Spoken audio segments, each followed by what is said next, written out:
여수여중 3학년 친구들 안녕하세요. 여러분의 역사 선생님 박성환 선생님입니다. 여러분, 오늘 선생님이랑 일제 침탈과 국권 수호 운동 제 두 번째 시간이 되겠는데요. 오늘 배우는 이곳까지, 여기가 이제 시험 범위가 되겠는데요. 여러분 집중하셔서 열심히 역사 학습을 해주시길 바랍니다. 우리 본격적으로 오늘 배울 내용을 학습하기 전에 지난 시간에 배웠던 내용들을 간단하게 복습을 하고 넘어가도록 할게요. 우리가 지난 시간에는 일제가 우리나라 국권을 강탈해 나가는 과정에 대해서 살펴보았습니다. 중요한 연도를 중심으로 핵심적인 개념을 우리가 살펴보았는데요. 다시 선생님이랑 한번 이 복습을 한번 해보도록 할게요. 일제 국권 침탈이 되겠습니다. 먼저 일본은 이제 이 한반도의 지배권을 두고 이 러시아와 일본은 이제 피할 수 없는 마지막 외나무 다리에 혈투를 벌이게 됩니다. 1904년 2월 달에 러시아와 일본이 우리나라 땅에서 이제 전쟁을 일으키게 되는데 이것이 바로 러일 전쟁이 되겠습니다. 이 러일 전쟁을 준비하는 과정에서 일본은 영국과 서양의 영국과 동맹을 맺기도 했었고요. 곧바로 전쟁이 터지게 되자 우리 대한제국은 러시아 편도 아니고 일본 편도 아니라는 이 중립국 선언, 국외 중립 선언을 하지만 어떻게 됩니까? 무시를 당하게 되죠. 아무도 신경을 쓰지 않습니다. 그래서 곧바로 이 전쟁이 터지고 나서 곧바로 일본은 한일의정서라는 조약을 체결하게 됩니다. 여러분, 이 한일의정서의 중요한 내용은 뭐가 있었었죠? 그렇죠. 이제 일본이 이 우리나라 땅의 마음대로 일본 군대의 입장에서 이곳이 군사기지로 사용될 만한 가치가 있다고 판단이 됐을 때 그 어떤 우리나라 땅도 마음대로 이용을 할 수 있다. 군사기지로 이용을 할 수 있다는 내용이 핵심적인 내용이 되겠습니다. 그래서 1904년의 2월 달에 이런 조항을 담고 있는 한일의정서를 체결하게 되고요. 곧바로 8월 달에 1904년 8월 달에 제1차 한일협약이라는 조약을 체결하게 됩니다. 이 1차 한일협약의 주 내용은 여러분 고문통치라는 게 되겠습니다. 고문을 파견한다고 그랬죠? 우리 대한제국의 내정을 간섭을 할 수 있는 재정고문과 외교고문을 파견을 하게 되는데 재정고문으로는 메가타, 외교고문으로는 스티븐스 이런 사람들을 파견을 해서 우리 조선에 내정 간섭을 했다고 우리가 배워봤습니다. 그리고 이제 1905년이 이제 넘어가려고 하고 이제 러일 전쟁에서 일본이 승기를 잡게 돼요. 그 어떤 군사 전문가들도 일본이 이길 거라 생각을 하지 못했었지만 일본이 이 러시아를 서서히 이 궁지로 넣게 되면서 일본의 승리로 서서히 이 전쟁은 점쳐지고 있었던 상황이었죠. 그러다 보니까 열강이 서양의 여러 나라들이 일본이 한반도를 우리 대한제국을 잡아먹는 거에 대해서 묵인을 해주기 시작을 합니다. 승인을 해주기 시작을 하는 거예요. 가장 먼저 미국이랑은 가스라-테프트 조약이라는 걸 맺게 돼요. 가스라-테프트 조약을 맺게 돼서 미국의 필리핀 지배를 인정을 하게 되고 일본의 한국 지배, 대한제국 지배를 서로 상호간에 인정을 하게 되는 것이죠. 그리고 기존에 아까 이 제1차 영일동맹을 맺었었다고 했잖아요. 영국과는 동맹을 더욱더 굳건하게 하면서 영국 또한 일본이 우리 대한제국을 잡아먹는 거에 대해서 아무 터치를 하지 않았었던 것이죠.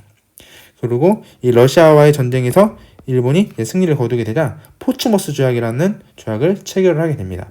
일본이 이 러일 전쟁에서 승리를 하게 된 것이에요. 그러니까 이제 러시아는 자연스럽게 우리 대한제국의 모든 이권과 내정 간섭에 손을 뗄 수밖에 없었겠죠. 이렇게 미국, 영국, 러시아로 대표되는 서양의 열강들이 일본이 우리 한반도를 지배하는 것을 묵인해 주었다라는 과정까지 살펴보았습니다. 이제 일본은 이제 거칠 게 없네요. 이제 우리나라를 본격적으로 이제 잡아먹기 시작을 합니다. 그 일환으로 이제 제2차 한일협약, 이 1차 한일협약의 내용을 더 갱신을 한 제2차 한일협약을 체결하게 됩니다. 이때 당시가 1905년인데 이 1905년을 우리 60갑자로 을사년이라 한다 했었죠? 그래서 이 2차 한일협약은 우리가 흔히 쓰는 말로 을사조약 이렇게 이야기를 합니다.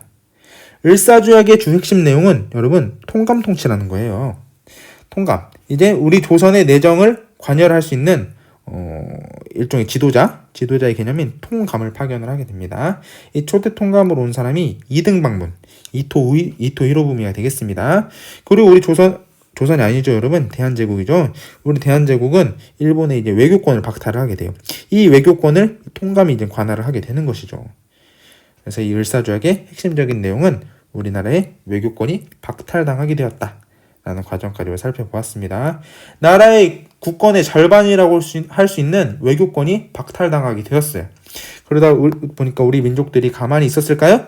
가만히 있으면 안 되겠죠. 이러한 저항들을 하기 시작을 합니다. 가장 먼저 고종은 네덜란드 헤이그에서 당시 열리고 있었던 만국 평화회의에 이준, 이상설 이런 사람들을 특사로 파견을 하게 됩니다. 이것이 헤이그 특사가 되겠고요. 장지연이라는 사람은 황성신문에 신랴 방성대국이라는 논설을 게재를 하기도 했었고요. 나철, 오기오 이런 사람들은 뭐 자신회라고 대표되는 오적 암살단을 조직을 하기도 했었고, 우리 민중들은 오늘 배우겠지만 여러분, 우리 일반 민중들, 우리 같은 민중들은 칼과 총을 들고 일본 물러가라, 일본을 무찌르기 위해서 의병 활동을 일으키기 시작을 합니다. 이런 활동들을 펼치기도 했었습니다. 그래서 이 헤이그 특사를 파견한 것이 일본한테 들키게 되니까 이제 고종은 완전히 일본 눈 밖에 나버리게 된 것이죠. 그래서 이 헤이그 특사를 빌미로 1907년에 우리 고종 황제를 강제로 황제 자리에서 끌어내리게 됩니다. 그러고 나서 이제 순종 황제가, 우리 대한제국의 마지막 황제인 순종 황제가 황제 자리에 오르게 되는 것이죠. 이제 일본은 더 거칠 게 없네요. 제3차 한일협약을 맺기 시작을 합니다. 이 제3차 한일협약을 우리가 한일신협약 또는 한일신협약이 체결된 1907년이 정민년이라고 했습니다. 1907년 우리가 정민년이라고 해요. 그래서 이 한일신협약 총 7개 조약이 있었는데, 이걸 또 다른 말로 정민년에 맺어진 7개 조약이라고 해서 우리가 정미칠조약 이렇게 이야기를 하기도 합니다. 정미칠조약의 핵심적인 내용은 차관 통치라는 것이에요. 차관. 이젠 쉽게 말해서 대한제국 황제가 있겠죠? 이 황제는 허수아비예요. 힘이 없습니다. 이 대한제국의 모든 걸 정치를 통감을 할 수 있는 통감이 있다 그랬었죠. 통감. 이 통감 밑에 각 부서의 장관들이 있었을 거 아니에요. 장관. 이 장관은 한국인이지만 그 장관 밑에 있는 차관. 이 차관들은 다 누구로 임명을 한다? 일본인으로 임명을 한다. 이제 완전히 우리 조선의 정치를 이제 좌지우지할 수 있게 되는 것이죠. 그래서 이 차관 통치를 하기 시작을 하게 되는 것이고요. 앞서 말했던 이 통감의 권한이 더욱더 강화되기 시작을 하는 것입니다. 거칠 것 없었던 일본은 이제 우리 대한제국의 군대까지 해산을 시켜버리네요. 군대 해산. 자, 오늘 배우겠지만 이 해산된 군인들이 의병에 합류를 하게 됩니다. 그래서 이 정미의병은 의병의 조직력과 전투력이 굉장히 향상되는 모습을 우리가 오늘 배우도록 하겠습니다. 그리고 1909년에 기후각서라는 걸 체결하게 해서 우리나라의 사법권, 법까지 일본이 가져가게 되었고요. 마지막으로 1910년에 친일파, 일진회로 대표되는 이런 친일 단체들이 막 이런 전국적인 여론을 조성을 해서 이제 일본에 우리가 이제 식민 지배를 받게 되는 것이죠. 그래서 이제 기존에 우리가 통감이라고 배웠었는데, 통감보다 더욱더 위의 개념인 총독을 두어서 우리 조선을 통치하기 시작을 합니다. 조선 총독부가 설치가 되었겠죠. 1910년부터 1945년까지 우리는 국권을 피탈당하게 되었다라는 과정까지 우리가 지난 시간에 배워보았습니다. 네, 이제 오늘의 본격적인 학습 주제인 국권수호운동에 대해서 선생님이랑 배워보도록 하겠습니다. 여러분 가지고 있는 교과서 39페이지부터 41쪽이 되겠고요. 일본이 우리나라를 이렇게 식민지화 시켜나가고 있는데 우리 민중들이 가만히 보고만 있었을까요? 당연히 아니겠죠, 여러분. 우리는 우리나라의 국권을 지키기 위해 엄청난 노력을 하게 됩니다. 그것을 우리가 국권수호운동, 나라의 권리를 지키는 운동, 이렇게 이야기를 합니다. 자, 선생님이 여기 노트를 통해서 간단하게 한번 정리를 해보도록 할게요. 이렇게 국권수호운동의 방향은 여기다 써볼게요. 국권수호운동, 나라를 지키고자, 일본의 침략에 맞서 나라를 지키고자 하는 국권수호운동의 방향은 크게 두 가지 갈래로 나뉘게 되는 것입니다. 몇 가지로 나뉜다고요? 크게 두 가지의 갈래가 있었다라고 생각을 하시면 되겠습니다. 첫 번째로는 일본의 침탈에 맞서 총칼을 들고 싸우자, 직접 싸워서 일본을 무찔러내자 라는 무력투쟁이 있었습니다. 여러분, 직접 일본과 전쟁을 하게 되는 것이에요. 이것을 우리 교과서에서는 항일 의병투쟁 이렇게 이야기를 하고 있습니다. 이 항일 의병투쟁은 선생님이 아까 무력투쟁이라고 그랬었죠?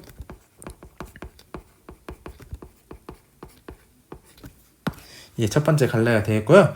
또 하나의 갈래로는 우리가 힘이 없어가지고 나라를 빼앗기고 있으니까 뭐 교육이나 또 뭐가 있을까요? 뭐 산업의 진흥을 통해 나라의 힘을 기르자라고 주장한 애국 개목 운동이 되겠습니다. 애국 계몽 운동.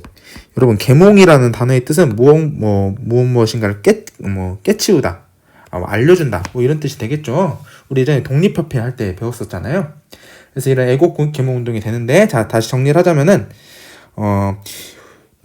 일본의 침략에 맞서가지고, 우리가 지난 시간에 배웠던 일제히 국권 침탈에 맞서가지고, 우리 민족은 다양한 저항을 하게 되었다.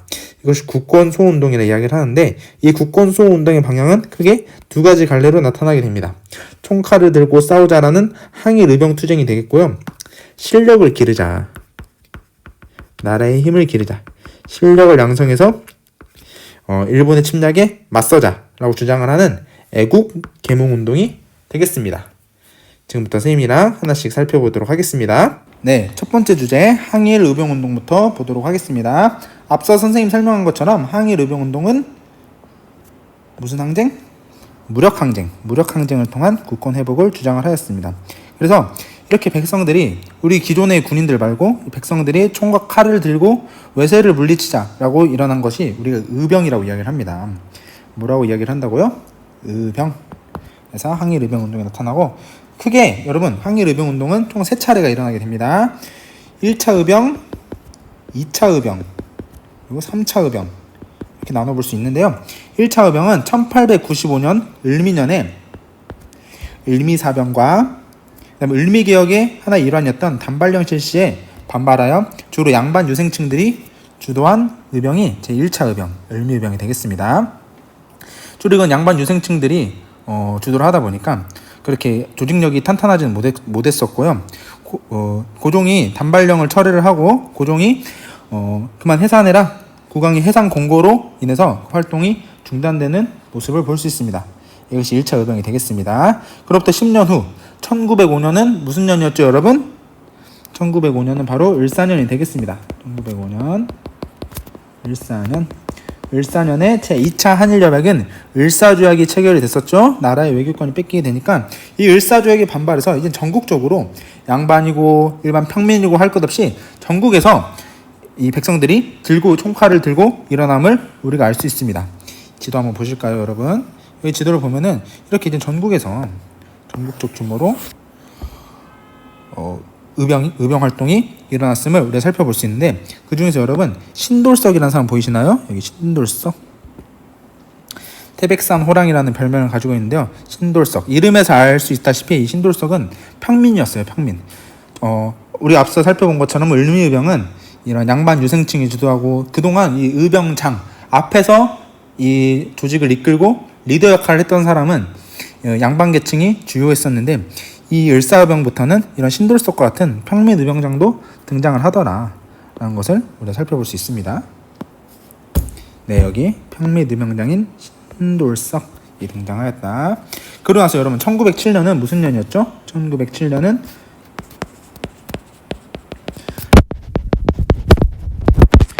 한일신협약 정미칠조약이 체결이 됐었죠. 1907년에. 그 이후에 정미칠조약 이후에 일본이 우리 대한제국의 군대를 해산을 하게 됩니다. 그리고 선생님 하나 빼먹었는데, 헤이그 특사를 빌미로 1907년에 일본이 고종 황제를 강제로 퇴위시키고 순종 황제를 올리고 난 다음에 우리 군대를 해산을 시켰죠. 이에 대한 반발심으로 또다시 전국적으로 의병 활동이 일어나게 됩니다. 여러분, 이때는 이 3차 의병 때는 기존의 의병과는 스케일이 달라요. 어마어마하게 큰 규모로 의병 활동을 했었는데, 그 전에 의병 활동과는 다른 양상이 나타난다고 해서 이 3차 의병부터는 우리가 항일 의병 전쟁, 이런 표현을 우리 교과서에서 쓰기도 합니다. 그럼 이렇게 이 정미의병 때, 3차 의병 때는 이렇게 조직력이 커질 수밖에 없었던 이유가 바로 선생님이 앞서 설명한 것처럼 이 군대가 해산이 됐다고 그랬었잖아요. 대한제국의 군대가 해산이 되니까 그 해산된 군인들이 다 어디로 갔냐? 해산된 군인들이 전국에 있는 의병에 합류를 하게 됩니다. 그래서 해산된 군인들이 가담을 함으로써 의병의 조직력과 전투력이 향상이 되었다라고 우리가 정리를 해볼 수 있겠습니다. 그래서 이 3차 의병 때부터는 그냥 의병이라고 부르지 않고 항일 의병 전쟁, 이렇게 표현을 하기도 합니다. 규모가 커졌다. 확대되었다라고 정리를 해볼 수 있겠고요. 이렇게 잘 나가던 우리 의병 활동은 일본이 대대적인 탄압을 통해서 서서히 위축되기 시작을 하고요. 더 이상 우리가 이제 앞서 살펴본 것처럼 1909년 기후각서, 1910년 한일 합병 조약으로 인해서 더 이상 이제 우리 한반도 땅에서 이 의병 활동이 이루어질 수 없게 된 것이죠. 그래서 전부 다 뿔뿔이 흩어지게 되는데 만주와 연해주로 이 의병의 자녀 세력들이 이동을 하게 됩니다. 그래서 이들이 나중에 우리 1920년대와 30년대에 일본에 맞서 무력 저항을 하는 독립군, 이 독립군의 앞선 선조가 될 수 있겠죠. 여기 보면은 만주와 연해주 등지로 이동을 하였다 라고 나와 있습니다. 방금까지 스님이 살펴본 게 항일 의병운동, 무력 항쟁을 통한 국권 회복을 주장한 항일 의병운동이 되겠습니다. 잠시 후에 스님이랑 교과서로 다시 살펴보도록 할게요. 네, 이번에는 두 번째 주제인 애국 계몽운동을 살펴보도록 하겠습니다. 이것도 역시 앞서 살펴본 것처럼 국권 회복은 국권 회복인데 앞에서 항일 의병운동은 무력 항쟁인 반면에 이것은 뭘 기르자? 힘을 기르자. 힘을 기르자. 실력 양성을 통한 국권 회복을 목표로 교육과 산업에 방점을 두어서 나라 발전을 한 것이 애국 계몽 운동이 되겠습니다. 그래서 우리 교과서에 소개하고 있는 대표적인 애국 계몽 운동 단체로는 보안회, 헌정연구회, 그리고 대한자강회, 신민회 이런 것들이 있겠습니다. 그 중에서 선생님이랑 집중적으로 살펴볼 것은 바로 이 신민회라는 단체가 되겠습니다. 신민회. 신민회를 조직했던 그 주요 인물들은 안창호, 약기탁이 아니라 너무 오타인데요. 죄송합니다. 양기탁입니다. 양기탁. 안창호, 양기탁, 이승훈 이런 사람들이 비밀리에 조직을 했어요. 비밀리에. 여러분들이 이제 질문을 하셔야 되는 게 선생님 왜 이걸 비밀리에 조직을 했습니까? 라고 이야기를 하면은 1907년 아까 선생님이 이야기를 한 것처럼 1907년이면 이미 정미조약이 맺어졌을 때죠. 정미조약 이후에 일본은 여러 가지 또 악법을 제정을 하는데 그 중에서 보안법이라고 이런 우리나라 이 대한제국 시기 때 이런 집회나 결사를 하는 것을 일본이 이제 막을 수 있는 일본의 판단의 하에 막을 수 있는 그런 악법을 제정을 하기도 합니다. 그렇기 때문에 이렇게 공개적인 단체 활동을 할 수가 없게 되는 것이죠. 1907년에는. 그래서 이 신민회라는 단체는 안창호, 양기탁, 이승훈 등이 비밀 결사 조직이었다. 비밀 결사 조직이었다 라고 알아두시면 되겠습니다. 이 신민회의 목표는 국권 회복, 그리고 처음으로 여러분 우리 역사상 처음으로 공화정이라는 정치 체제를 주장을 했다는 것이 특징입니다. 선생님이 수업 시간에도 이야기를 한 것 같은데 공화정은 왕이 있습니까? 없습니까?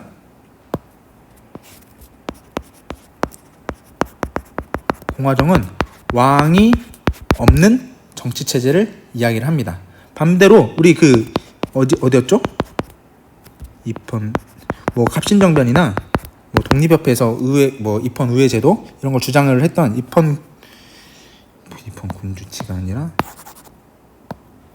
다시 써볼게요.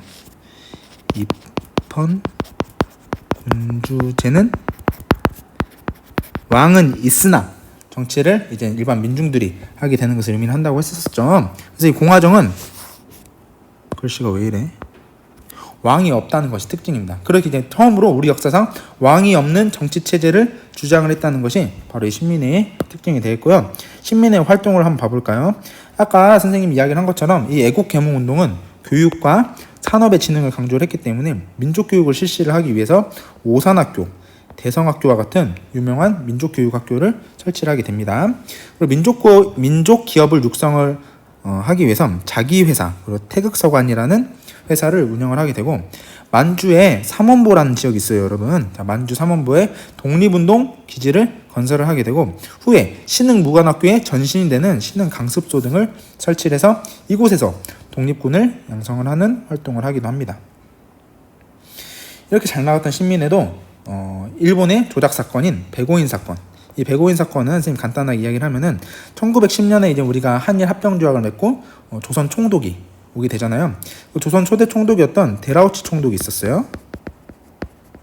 이 데라우치 총독을 암살했다는 데라우치 총독 암살 미수 사건이라는 모함을 받게 되어서 이 백오인 그때 당시 연루되었던 사람이 백오인이라고 이야기를 해서 이 백오인 사건으로 이 비밀 조직이 서서히 이 공개적인 장소에 드러나게 되는 것이죠. 그래서 이 신민회는 이 백오인 사건으로 인해서 1911년에 해체가 되고 역사 속으로 사라지게 되는 것입니다. 이것이 신민회가 되겠고요. 두 번째는 여러분 애국개몽운동의 두 번째 방향으로는 경제적 구구운동이 있어요. 경제적 구구운동. 그 중에서 선생님이 하나만 보도록 할게요. 1907년에 있었던 국채보상운동이라는 경제적 구구운동이 있습니다. 배경은 일제가 대한제국의 차관, 여러분 차관은 우리가 일본에 빚을 진 돈을 이야기를 해요.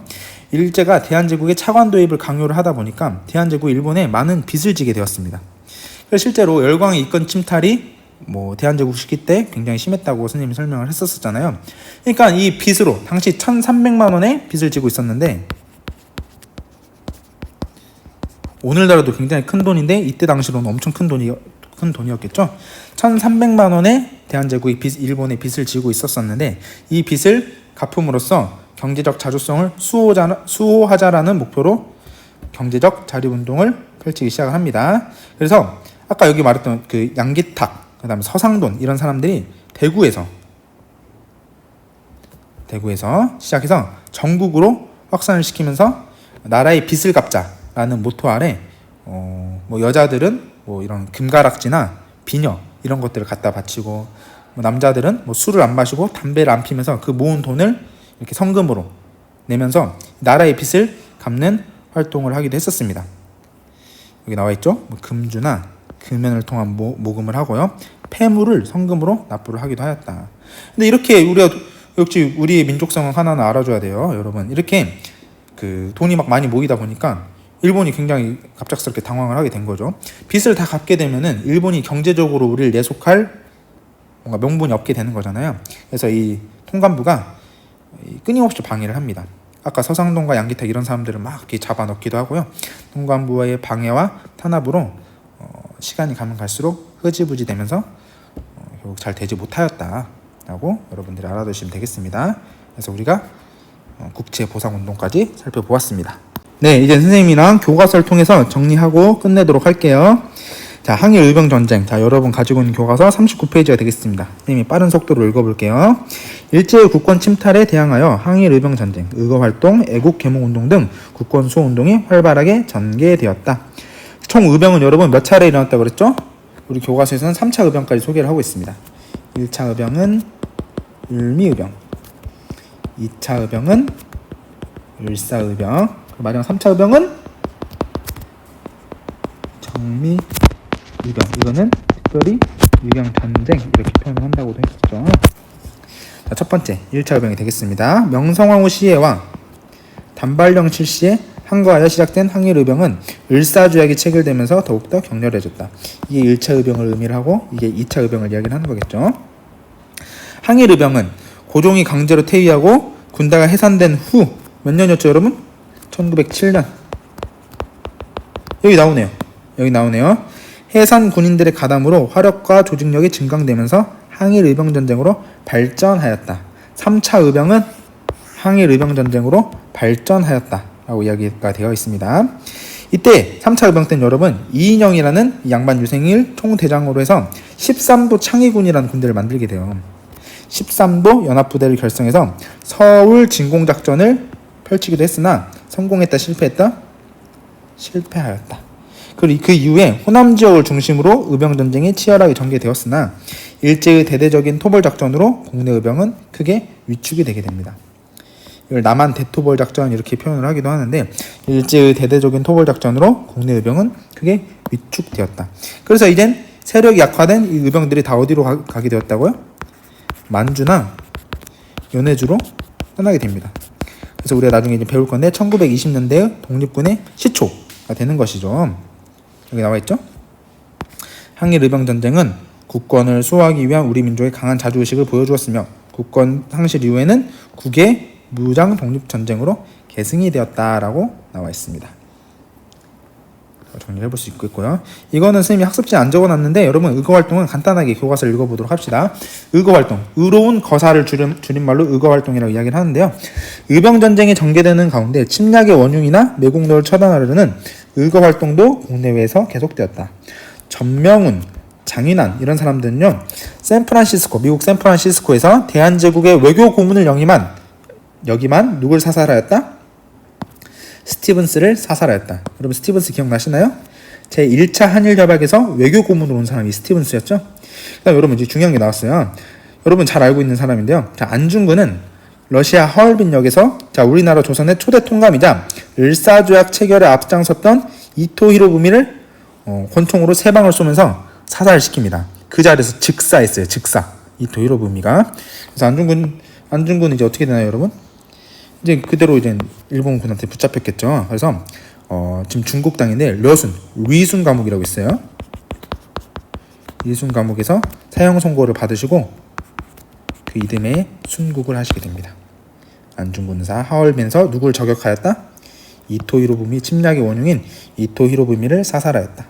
국내에서는 이재명이 매국노 이완용을 처단하려 하였으며 나인영, 오교 등이 을사오적을 처단하기 위해 자신회라는 오적 암살단을 조직을 하기도 했었는데요. 이건 아쉽게도 죽이질 못했어요. 죽였어야지 우리가 속이 시원한데 죽이질 못했습니다. 밑에 자료톡톡 한번 볼게요. 군대성과 후기 의병 앞에서 설명했던 건데 다시 한번 정리를 해보도록 하겠습니다. 1907년 8월 1일 서울의 시위대를 시작으로 대한제국의 군대가 해산되자 시위대 대대장 박승환은 이에 참가하여 자결하였다. 이를 계기로 해산된 시위대 군인은 일본군과 치열한 시간을 벌였고 이후에는 서울을 벗어나 의병에 합류하였다. 그래서 그 결과 어떻게 했다고 그랬죠? 의병의 전투력과 조직력이 확대되었다. 의병 전쟁으로 일어나게 되었다. 여기 나와 있죠? 전쟁되었다. 전국적으로 확산되었다. 보시면 되겠고요. 다음 페이지로 넘어가도록 하겠습니다. 자, 40페이지는 이번에는 실력 양성을 통한 국권수호운동. 무슨 운동? 애국 계몽운동이 되겠습니다. 을사조약 체결을 전후하여 개화 지식인과 개혁적 성향의 유학자를 중심으로 교육과 산업진흥을 통해 민족의 실력을 키우자라는 국권수호운동을 하려는 애국 계몽운동이 전개되었다. 보안회라는 단체는요, 러일 전쟁 중에 일제가 황무지 개강권을 요구하자 그 반대운동을 전개하였고요. 헌정연구회라는 단체는 근대적인 입헌의회 제도를 중심으로 하는 정치개혁을 주장하였습니다. 을사조약 이후에는 대한자광회라는 단체가 조직이 되기도 하는데요. 대한자광회가 조직되어 교육과 산업을 통한 자강을 내세웠으나 고종의 강제퇴위에 반대하는 운동을 전개하다가 일제의회 강제로 해산당하는 안타까움이 일어나기도 합니다. 그리고 이 애국계몽운동 단체의 하이라이트인 바로 신민회가 되겠습니다. 신민회는 우리 앞서 볼 수 있었던 단체 이 보안회, 헌정연구회, 대한자강회와는 다르게 이거는 무슨 조직이었다? 비밀 결사 조직이었다. 이게 핵심적인 내용이 되겠습니다. 여기 나와 있죠. 일제의 탄압으로 합법적인 운동이 이제 어려워졌어요. 그러니까 안창호, 이승훈, 양기탁 이런 사람들은 비밀을 위해 신민회를 1907년에 조직을 하게 됩니다. 신민회는 자주 독립을 위한 민족의 역량 강화를 목표로 교육, 산업, 문화의 개발에 역점을 두었다. 이를 위해서 대성학교, 오산학교를 설립을 하기도 하고요. 자기 회사와 태극서관이라는 회사를 운영을 하기도 합니다. 또한 신민회는 장기적인 독립운동의 기반을 마련하기 위해 국외에 독립운동 기지를 건설하는 모습을 보이기도 했었고요. 특히 남만주 삼원부에 한인의 집단 거주 지역을 조성하고 신흥학교를 세워 독립군 양성에 힘을 쓰게 되었다. 볼 수 있고, 당시 이 만주 지방과 이 만주 삼원부 지역에 이 국외 독립군 기지를 건설하려고 굉장히 노력을 기울였던 사람이 있었는데 그 이회영 일가가 있어요, 여러분. 이회영 일가. 이거 나중에 선생님 수업 시간 이야기를 해줄 건데 대표적인 노블레스 오블리주 이 모습을 보인 사람이 바로 이 이회영이라는 사람이 되겠습니다. 자세한 건 여러분 여기 읽어보세요. 선생님 시간 관계상 설명을 할 수는 없겠습니다. 여러분 밑에 읽어보시면 되겠습니다. 다음 41조. 자, 교육 언론활동과 국학연구. 교육 부분에서는 여러분 이건 가볍게 봅시다. 서북학회, 기호흥학회 등 많은 학회가 조직이 되기도 하였다.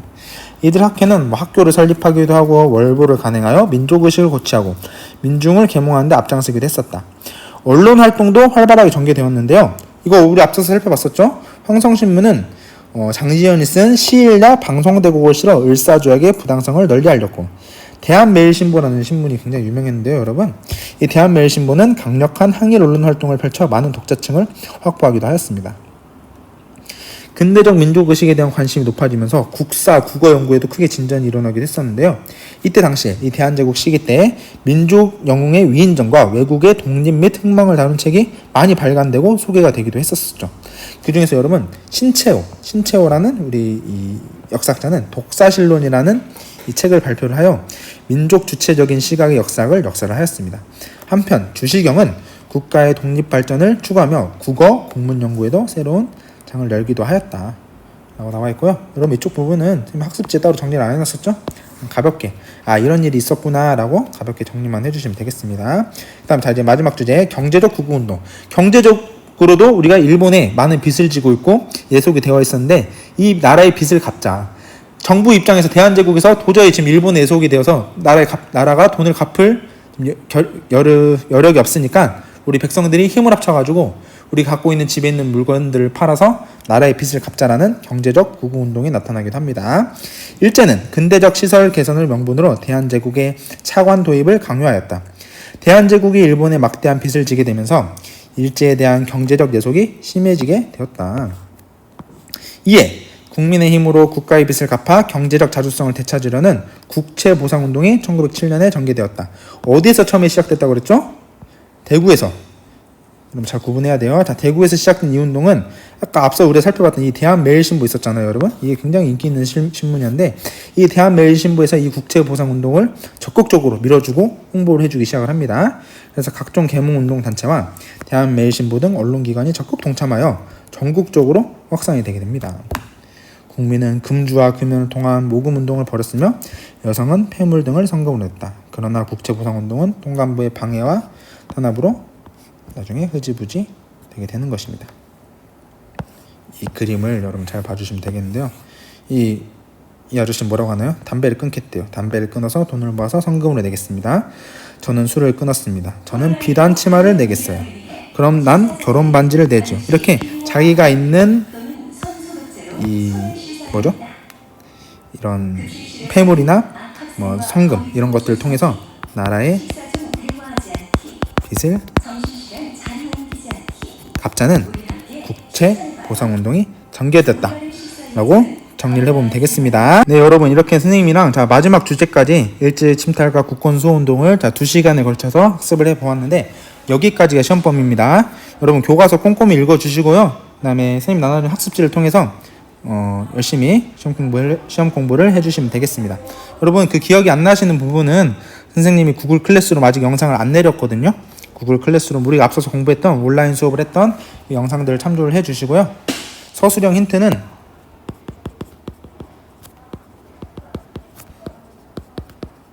선생님 마지막 수업 시간에